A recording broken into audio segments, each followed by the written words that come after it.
splendor of a king,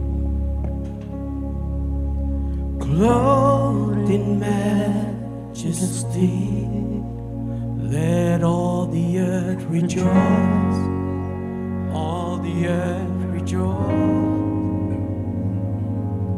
He wraps himself in light, and darkness tries to hide, and trembles at his voice, and trembles at his voice. How great is our God? Sing with me, how great is our God, and all will see how great is our God. Sing it again, how great is our God? How great is our God? Sing with me, how great is our God, and all will see how great is our God. And age to age, and age to age he stands, and time is in his hands, beginning and the end, beginning and the end. The Godhead three in one, Father, Spirit, and Son, the Lion and Lamb, the Lion and Lamb. How great is our God? Sing with me, how great is our God, and all will see how great is our God. How great is our God? How great is our God? Sing with me, how great is our God, and all will see how great is our God. Name above all names, you're the name above all names. You are worthy of all praise. My heart will sing how great is our God. Name above all names, your name above all names. You are worthy of all praise. My heart will sing how great is our God.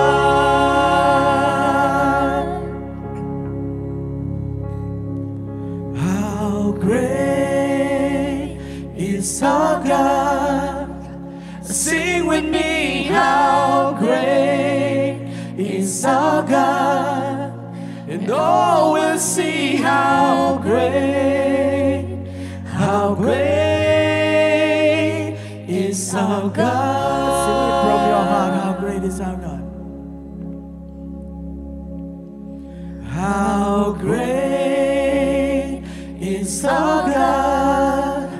Sing with me, how great is our God, and all will see how great is our God. Sing it again, how great is our God? How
mercy never fails me.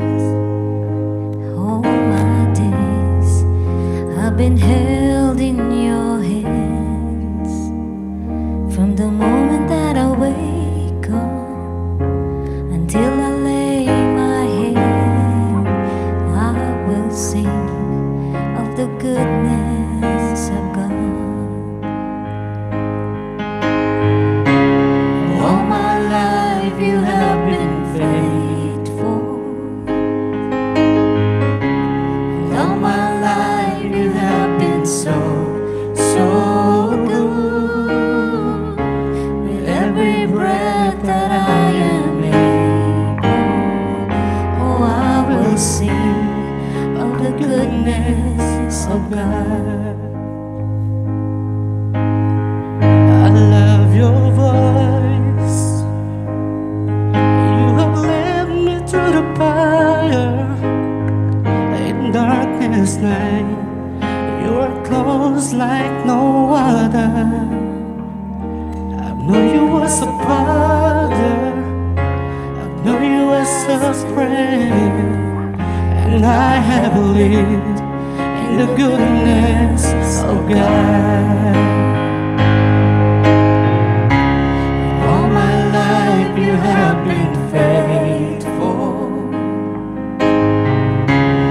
All my life you have been so, so good. With every breath that I am able, oh, I will sing of the goodness of God. All my life, and all my life you have been faithful. Yes, you are, Lord. And all my life you have been so, so good. With every breath that I am able, oh, I will sing of the goodness of God. Your goodness is running after, It's running after me. Your goodness is running after, it's running after me. With my life laid down, I'm surrendered now. I give you everything. Your goodness is running after, it's running after me. your goodness. Your goodness is running after, it's running after me. Your goodness is running after, it's running after me. With my life laid down, I surrender now. I'll give you everything. 'Cause your goodness is running after, it's running after me. All my life you have been faithful. All my life You have been so, so good. With every breath that I am able, oh, I will sing of the goodness of God. all my life, All my life you have been faithful. All my life you have been so, so good. With every breath that I am able, oh, I will sing of the goodness of God, and I will sing of the goodness of God, and I will sing of the goodness of God. Yes, Lord. Today's Bible reading comes from Deuteronomy chapter 6, verse 1 to 7. Now this is the commandment, and these are the statutes and judgments which the Lord your God has commanded to teach you, that you may observe them in the land which you are crossing over to possess. That you may fear the Lord your God, to keep all his statutes and his commandments, which I command you, you and your son and your grandson, all the days of your life, and that your days may be prolonged. Therefore hear, O Israel, and be careful to observe it, that it may be well with you, and that you may multiply greatly, as the Lord God of your fathers has promised you, a land flowing with milk and honey. Hear, O Israel, the Lord our God, the Lord is one. And you shall love the Lord your God with all your heart, with all your soul, and with all your strength. And these words which I command you today shall be in your heart. You shall teach and diligently to your children, and shall talk to them when you sit in your house, when you walk by the way, when you lie down, and when you rise up.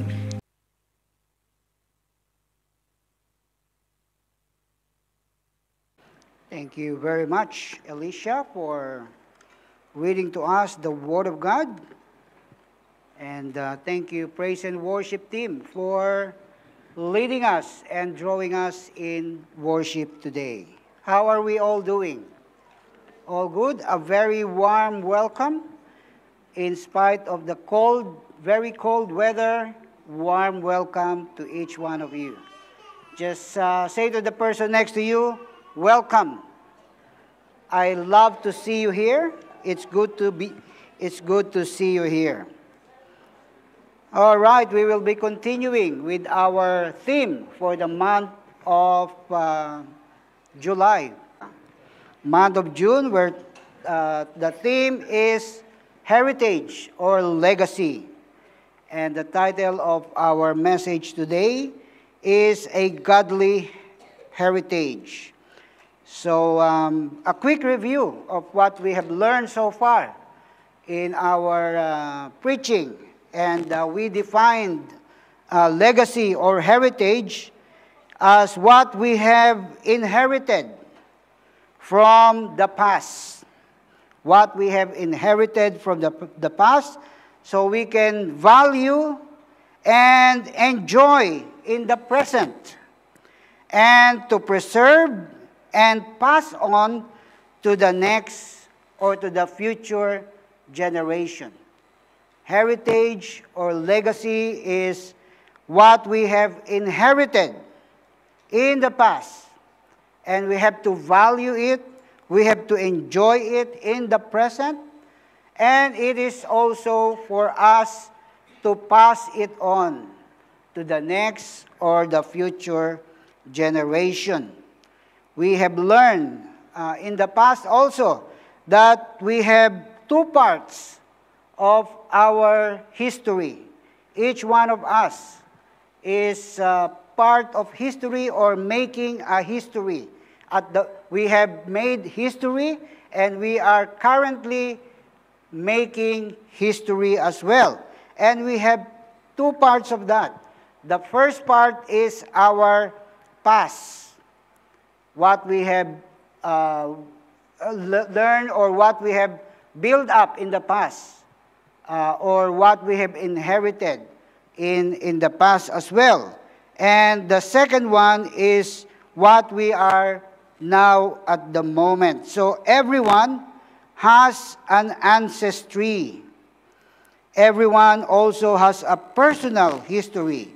And your personal history is made up of everything in your life that before or since coming to this world. So that is your personal history.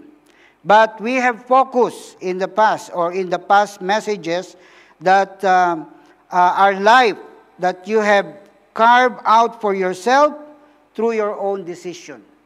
That was the message 2 Sundays ago. The history that you have carved for yourself.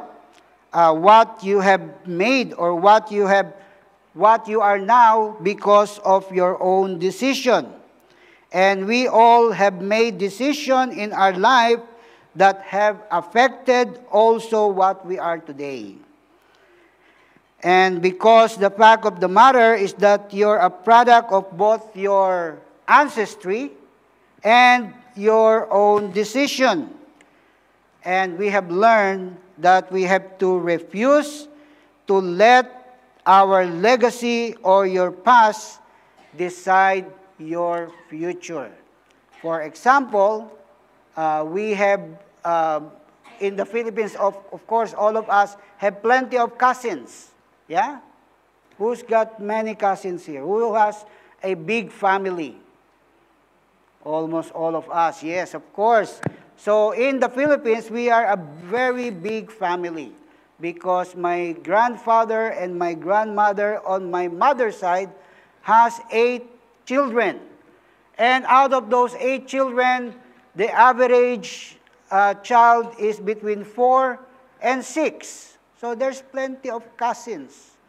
Everywhere you look in the front, in the side, up and down, there's cousins.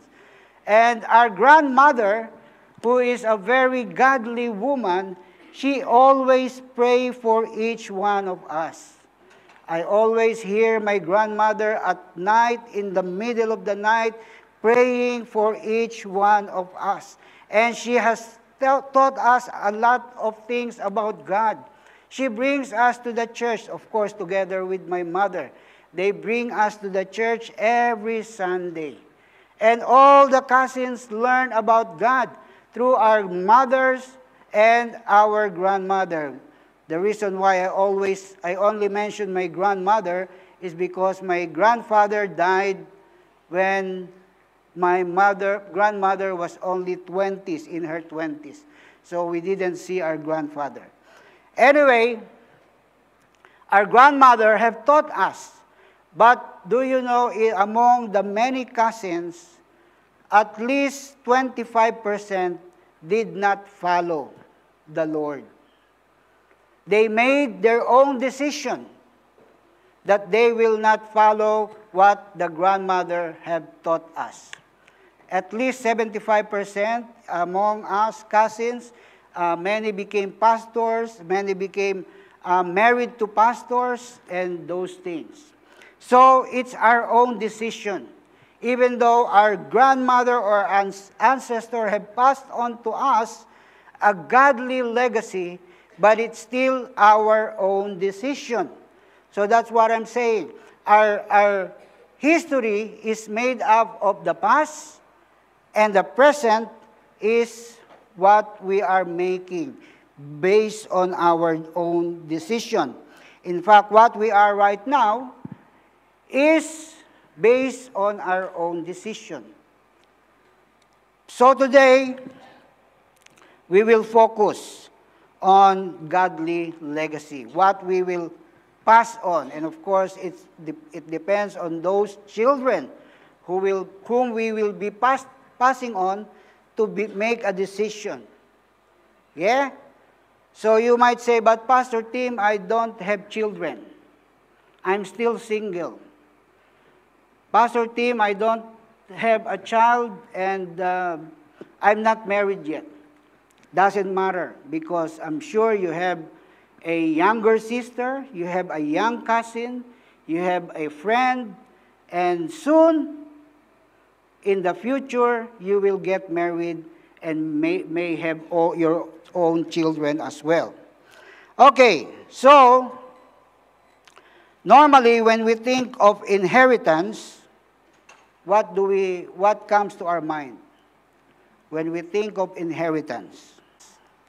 So when we hear the word inheritance, we think of wills, fortunes, possession. That comes to our mind. In fact, we want to pass on to our children. So our desire is to leave an inheritance of value to the next generation.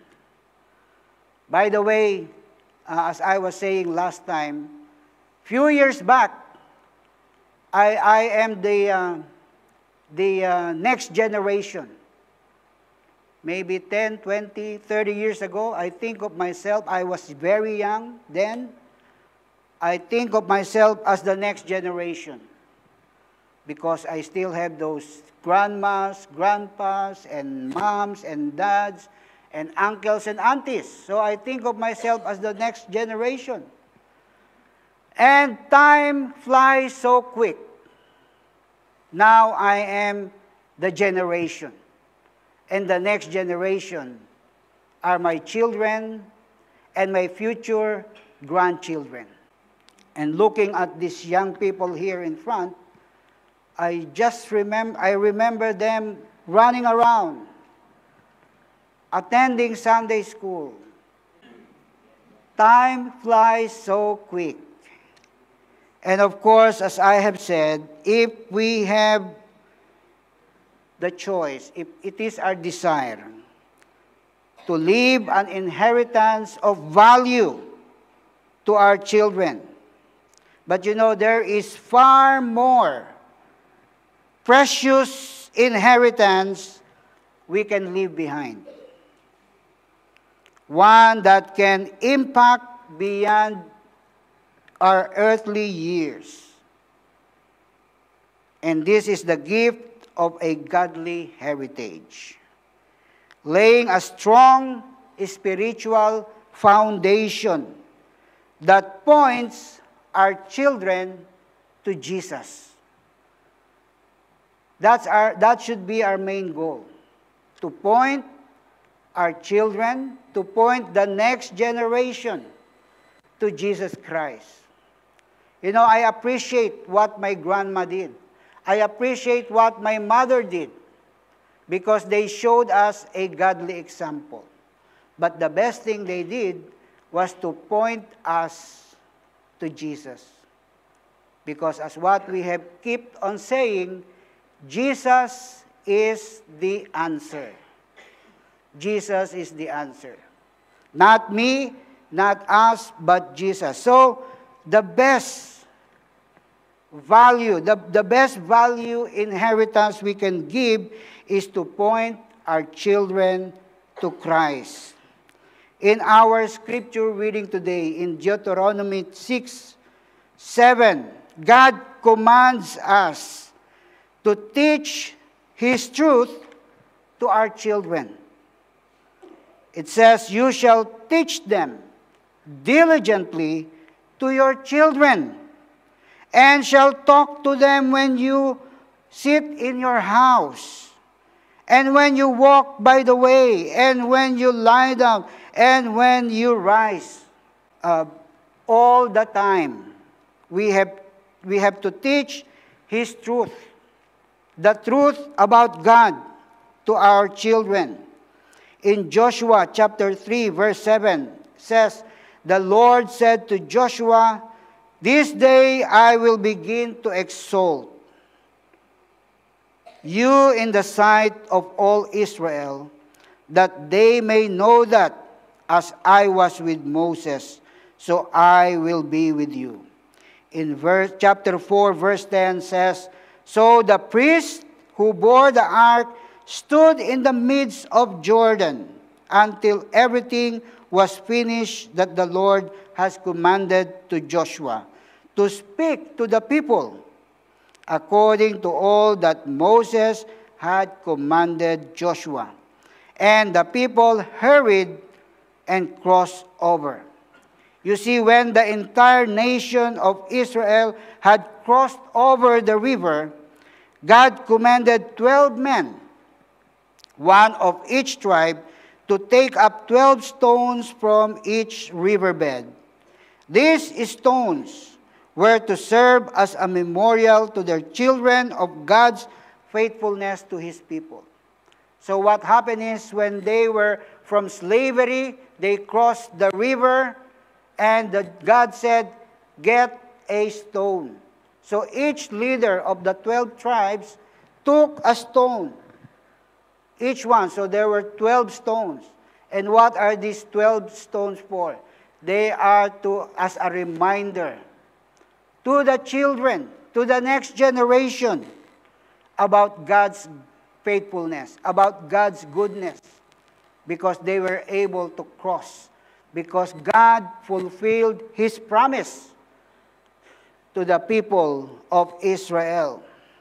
So, when we teach God's truth to our children and children's children, we give them something of much greater worth than gold, than big houses, than millions of dollars, than beautiful cars. We give them something that is more valuable. It is an unshakable foundation of God's Word. So in a world that is increasingly hostile and dark, our children need to be pointed to Jesus. Our children need to be pointed to Jesus, because there are so many things. There are so many competition. So we have to try hard and try harder so we can point our children to Jesus, especially if our children are still very young. So when we teach God's truth to our children and children's children, we give them something much greater in value. So we have to build a firm foundation. A firm foundation. So firstly,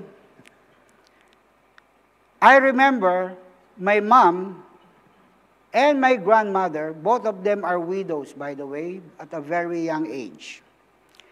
They taught me that God's Word, the Bible, is the truth and is the foundation of our lives. It is infallible and must be the foundation of our lives. So that was my mother and my grandmother's teaching to us, to all the cousins. Everything that we want to learn about God, anything that we want to learn about life, is the Bible. The Bible is the firm foundation. The Word of God is the firm foundation. And knowing how crucial the Bible was and is to my spiritual growth. And then when I became a father, when we had our children, 3 children, we did the same. Every night, before we go to sleep, we gather our children. And we read to them Bible stories. We read to them Bible. But that's what we have installed in our children's heart when they were young. That the Word of God is important. And everything about life is in the Bible. Secondly, we have to teach them about the body of Christ. The body of Christ. The second lesson my mother and my grandmother taught me is that it is essential to be part of a local church. To have something that you will call your spiritual home. Because if you don't have a spiritual home, then you are like a basketball player without a basketball team. You just play by yourself. Nothing to share your gift and to share your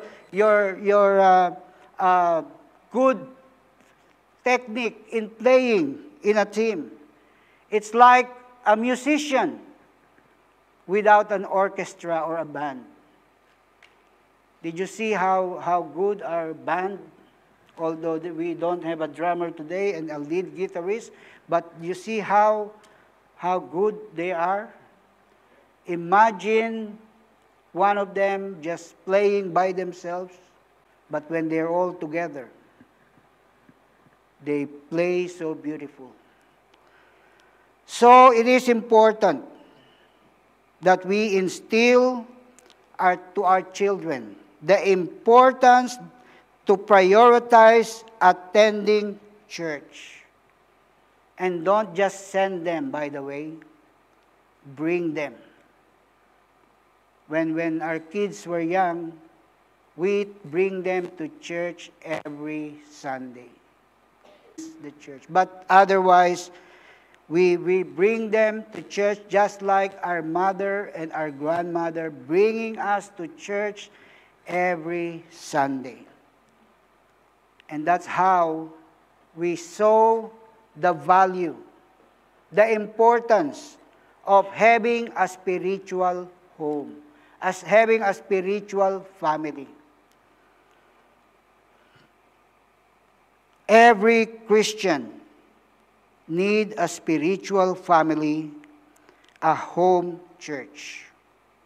And in addition, my parents showed me that to love Christ is to obey His commands. You know, you cannot say, I love the Lord, but you don't follow and obey His commands.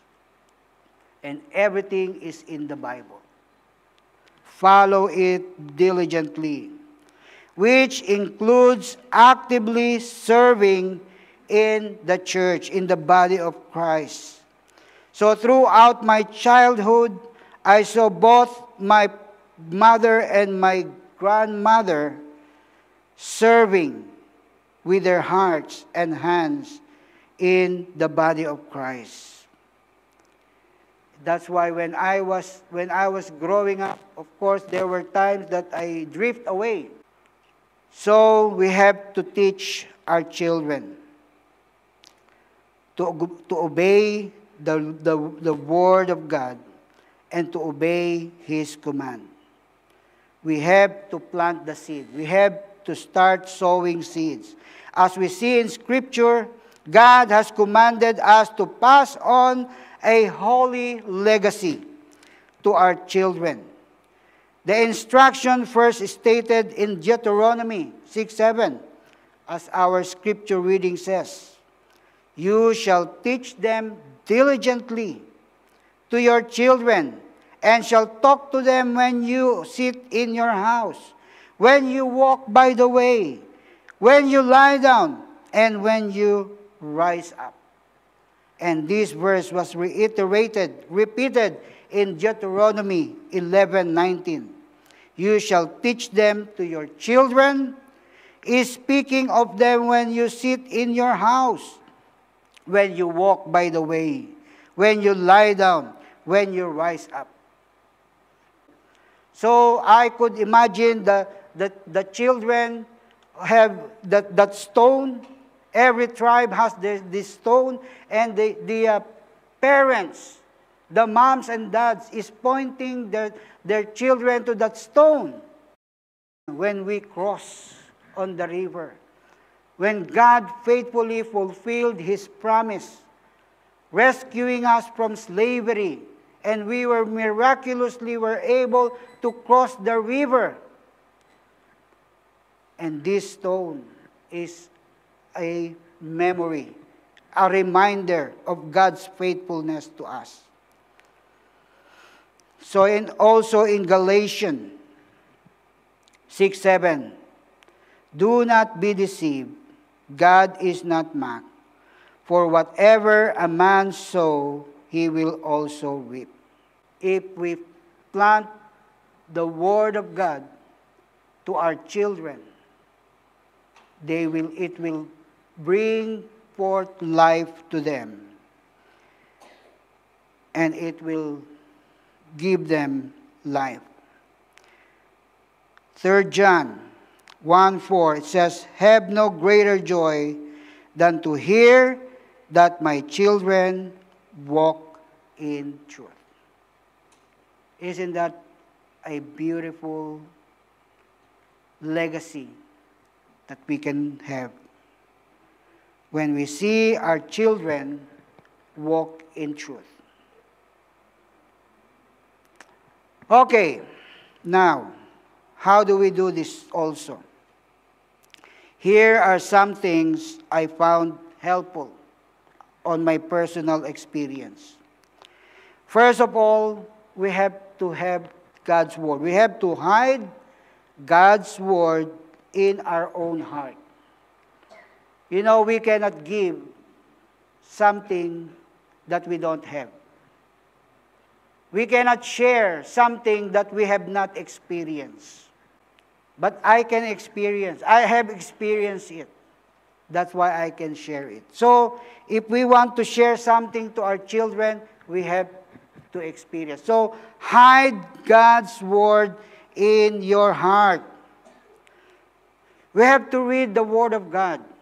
If possible, memorize it. Memorize it. Start with the shortest verse in the Bible.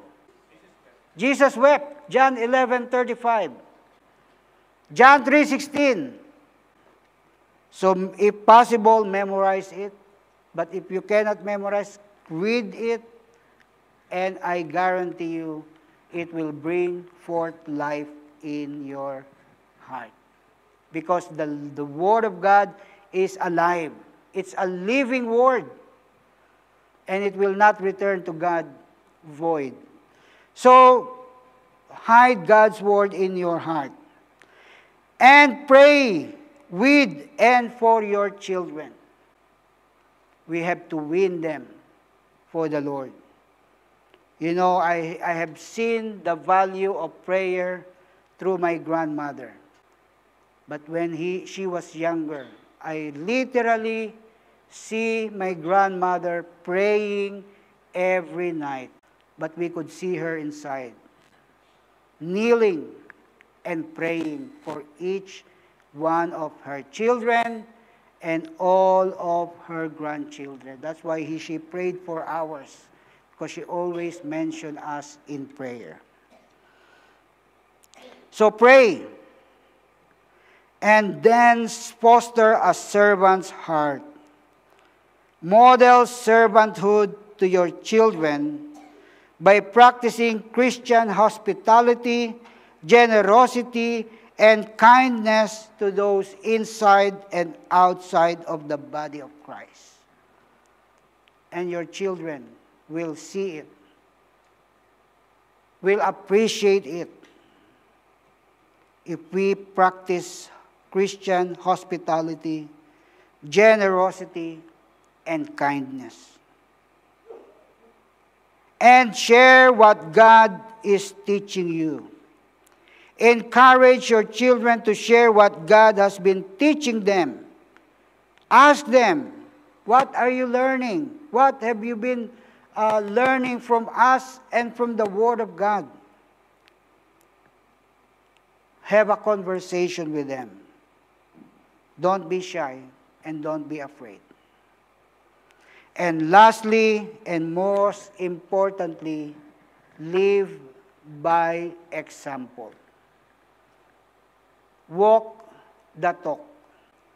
The strongest testimony your children will see is how you live day to day. Let your words, your conduct, and your action and attitude reflect the Heavenly Father that you serve. Do you know that according to research of the Barna Group in America, 75% of children, Christian children, stop going to church, mainly because they are disappointed with how their parents and the older people act outside the church. They were disappointed because they hear their parents, they hear the older Christians talk to while in the church talk so good. But little that the older people realize that when they get home, that's where the action, the real action begins, because the children are observing. And what they see in the church is different from what they see in the house. And then the children says, if this is the kind of Christians, older Christians, then I don't want to be part of it. So they stop going to church. So, if we want to pass on a godly legacy, we have to live by example. Not so much talk, but show it in our lives. You know, my grandmother, I could not speak much more good to her, of her. But you know, she's really a person long gone, but her life is an example of a godly woman. So we have to walk the talk, because that's the greatest and strongest testimony. Your children will see how we live day to day. And let our words, our conducts, our action, and our attitude reflect God that we serve. So, beloved, may God bless us bountifully as we seek to proclaim His truth to the next generation. We are the present generation, and we have young people here, and children, and young children, and some are just being born. They are the next generation. We have the godly responsibility that we passed on a godly heritage, godly legacy to them. As the song that we sang 2 Sundays ago, may they find us faithful.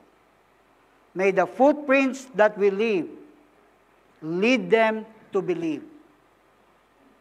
So, I pray, my prayer to each one of us is that we leave a godly legacy to the next generation.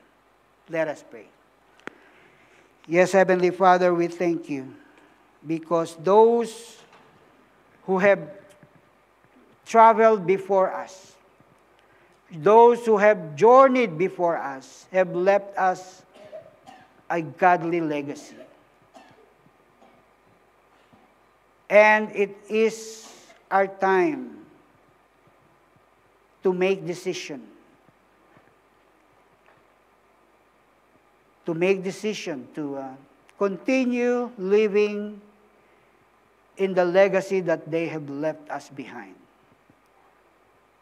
And may we be faithful enough to pass on to the next generation what we have received from those who have gone before us.